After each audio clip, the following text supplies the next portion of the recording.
గంటలు కూడా రావడం లేదు.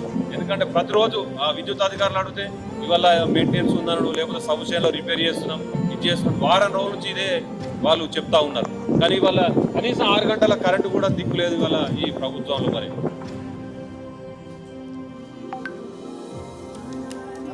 చెప్పారు సార్, కోటి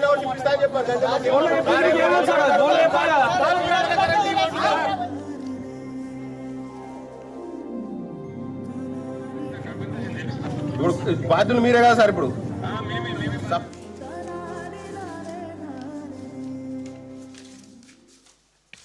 సో ఈరోజు అంటే అవకాశం ఉండి ఇక్కడ కొత్తగా ప్లాంట్లు పెట్టాల్సిన అవసరం లేదు. కేసీఆర్ గారు ముందు చూపుతో 4000 మెగావాట్ల యాదాద్రి థర్మల్ పవర్ ప్లాంట్ పెట్టాం, 1200 మెగావాట్ల భద్రాద్రి థర్మల్ పవర్ ప్లాంట్ పెట్టినాం. సోలార్ 4000 మెగావాట్ల సోలార్ సామర్థ్యం. Almost Telangana installed capacity is 23,000 megawatts. ఈరోజు లోడ్ ఎంత ఉన్నది? 14,000 15,000 ఉన్నది. 23,000 మెగావాట్ల సామర్థ్యం తెలంగాణకు ఉంటే 14,000-15,000 మెగావాట్ల లోడ్ లేదు. ఇలా ఎందుకు కరెంట్ కట్ చేస్తున్నారు? అంటే 7,180 మెగావాట్ల థర్మల్ పవర్ రావాల్సిన చోట 3,190, 44% థర్మల్ విద్యుత్తు మీరు ఉత్పత్తి చేస్తున్నారు. అంటే దీనికి కారణం ఏంది? బయట కరెంటు కొంటున్నారు. ఇవాళ రోజుకు 80 మిలియన్ యూనిట్ల కరెంటు పవర్ ఎక్స్చేంజ్లో కొంటున్నారు. అంటే నువ్వు ఉత్పత్తి చేసుకునే కరెంటు బంద్ పెట్టి బయట ఎందుకు కొంటున్నారు మీరు? ఈ భారం వినియోగదారులు, ప్రజలు, పారిశ్రామికవేత్తలు ఎందుకు భరించాలి? యూ హ్యావ్ ద కెపాసిటీ, కానీ బొగ్గు లేదు అని చెప్పి తాళం వేస్తున్నారు, బంద్ పెడుతున్నారు. బంద్ పెట్టి ఏం చేస్తున్నారు? బయట 80 మిలియన్ యూనిట్ల కరెంటు కొంటున్నారు ఒక రోజుకు ప్రైవేట్ ఎక్స్చేంజ్లో, అడ్డగోల్ కాస్ట్ పెట్టుకుంటున్నారు. అసలు ఇది ఎంత నిర్లక్ష్యం!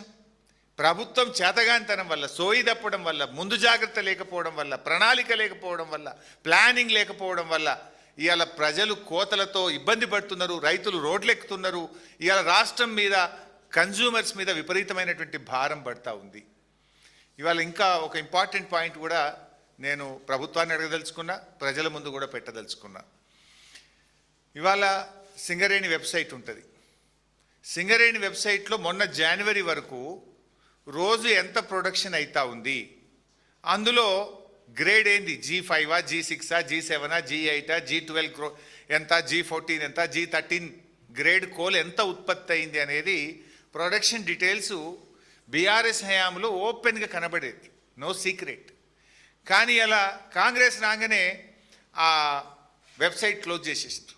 అసలు ఏ రోజు ఎంత కోల్ ఉత్పత్తి అవుతుంది, ఎంత స్టాక్ ఉంది, supply details and coal quality, ఇది ఏది కూడా ప్రజలకు కనబడకుండా దాన్ని ఆ వెబ్సైట్నే క్లోజ్ చేసింది. అంటే పారదర్శకత లోపించింది. చెప్పుకుండేమో ప్రజాపాలన, చేసేదంతా చీకటి పాలన, పారదర్శకతనే లేదు ఈ ప్రభుత్వంలో. ఇవాళ ఏం జరుగుతుంది? క్వాలిటీ కోల్, మంచి కోల్ నైనీ బ్లాక్లో కానీ సింగరేణిలో వచ్చే మంచి బొగ్గును తమిళనాడుకు, కర్ణాటకకు, ప్రైవేటు ఐరన్ ఓరు స్టీల్ మ్యానుఫ్యాక్చరర్స్కు, ఆంధ్రప్రదేశ్కు, ఇతర రాష్ట్రాలకేమో మంచి బొగ్గు అమ్ముతారు. తెలంగాణకేమో స్క్రాప్ బొగ్గు, పనికిరాని బొగ్గు, మన సింగరేణి మనకు పనికిరాని బొగ్గు పంపుతుంది. రోజుకు 100 రేకులు వస్తే 70 రేకులు రిజెక్ట్ అవుతున్నాయి, 30 రేకులే పాస్ అవుతున్నాయి. ఇలా మంచి క్వాలిటీ బొగ్గు మన సింగరేణి మన తెలంగాణలో ఉంటుంది, మనకు నాణ్యమైన బొగ్గు రాదు. తమిళనాడుకో, స్టీల్ ప్లాంట్లకో, ప్రైవేట్ ఆపరేటర్లకో, కర్ణాటకకో, ఆంధ్రప్రదేశ్కేమో మంచి బొగ్గు పోతుంది, తెలంగాణకు రిజెక్టెడ్ బొగ్గు వస్తున్నది. దానివల్ల ఇవాళ థర్మల్ కేంద్రాల్లో విద్యుత్ ఉత్పత్తి ఆగిపోతున్నది. అసలు ఎంత బొగ్గు ఉత్పత్తి అయింది, ఏ క్వాలిటీ బొగ్గు ఉత్పత్తి అయింది, ఏ రాష్ట్రానికి ఎంత పోతుందని వెబ్సైట్లో కనబడేదాన్ని మూసేసిండ్రు, ప్రజలకు కనబడకుండా చేసిండ్రు. నాకు అర్థం కాక అడుగుతా, మన రాష్ట్ర అవసరాలు పక్కన పెట్టి మన రైతులను చీకట్లో నెడుతూ, మన ప్రజలకు కరెంటు కోతలు పెడుతూ, మన బొగ్గు పక్క రాష్ట్రాలకు బొగ్గుడైంది, తెలంగాణకు బొగ్గు లేకపోవడం ఏంది? అంటే ఇది ప్రభుత్వ వైఫల్యం. ఈ ప్రభుత్వంకు రైతులంటే పట్టదు, రైతులంటే ఒక నిర్లక్ష్యం అనేటువంటిది చాలా స్పష్టంగా ఈరోజు మనకు దీన్ని బట్టి కనబడతా ఉంది. ఈరోజు మరో ముఖ్యమైన విషయం కూడా ఏంటంటే, ఇంత కరెంటు ఇవాళ బయటకు వెళ్ళి కొంటా ఉన్నారు. ఎందుకు కొనాల్సి వస్తుంది? నీకు సామర్థ్యం ఉండంగా నీ దగ్గర సింగరేణి పెట్టుకొని నువ్వు నీ బొగ్గు సరఫరా చేయక నువ్వు బయట ఎందుకు కొనాల్సి వస్తుంది? ఈ భారం అంతా ప్రజలు ఎందుకు భరించాలనో ఇలా రాష్ట్ర ప్రభుత్వం సమాధానం చెప్పాలి. ఎందుకు 44% ఉత్పత్తి చేస్తుండ్రు, 66% థర్మల్ పవర్ ప్లాంట్లు ఎందుకు మూత వేసినారో రాష్ట్ర ప్రజలకు సమాధానం చెప్పాలి. ఎందుకు ఈరోజు రైతాంగానికి 8 గంటల కరెంటే సరఫరా చేస్తుండ్రు, చెప్పుడేమో పేటెంట్ అని 24 గంటల కరెంటు మేమే ఇచ్చినామని గప్పాలు కొట్టే మీరు ఇవాళ తెలంగాణ రైతాంగానికి ఎందుకు 8 గంటల సరఫరా చేయలేకపోతున్నారో కూడా ఇవాళ సమాధానం చెప్పాలి. ఇవాళ రాష్ట్రంలో లో వోల్టేజ్తోని రైతుల మోటార్లు ట్రాన్స్ఫార్మర్లు విపరీతంగా కాలిపోయి రైతులు బాగా ఇబ్బంది పడుతున్నటువంటి పరిస్థితి ఉంది. మీ ప్రభుత్వం వచ్చినాక అన్ని కోతలే. రుణమాఫీ చేస్తామన్నారు, సగం మంది రైతులకు కోత పెట్టిండ్రు. రైతు భరోసా మేము 15,000 ఇస్తామన్నారు, 3 సీజన్లకు రైతు భరోసాలో కోత పెట్టిండ్రు. యూరియా ఎరువుల సరఫరాలో కోతలు పెట్టినారు. పంటల బోనస్లో 2 యాసంగి పంటలకు కోత పెట్టినారు. ఇలా వ్యవసాయానికి 24 గంటల కరెంట్ ఇచ్చేది ఉంటే ఇలా 12 నుంచి 16 గంటలు కోత పెట్టి రైతులకు 8 గంటల కరెంట్ ఇస్తున్నారు. కరెంటులో కూడా కోత పెట్టిండ్రు. ఫైనల్గా మీది ఏంటంటే కోతల సర్కారు, వాతల సర్కారు.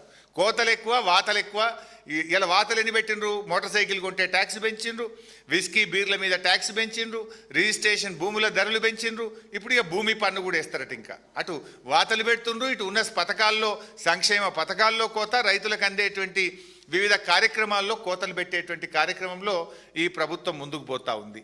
అదేవిధంగా ఇండస్ట్రీస్లో చూస్తే ఓపెన్ యాక్సెస్ కింద మేము ఇండస్ట్రీస్ గ్రీన్ పవర్ తెచ్చుకోవచ్చు అని ఒక గ్రీన్ ఎనర్జీ పాలసీ తెచ్చింది ఈ ప్రభుత్వం.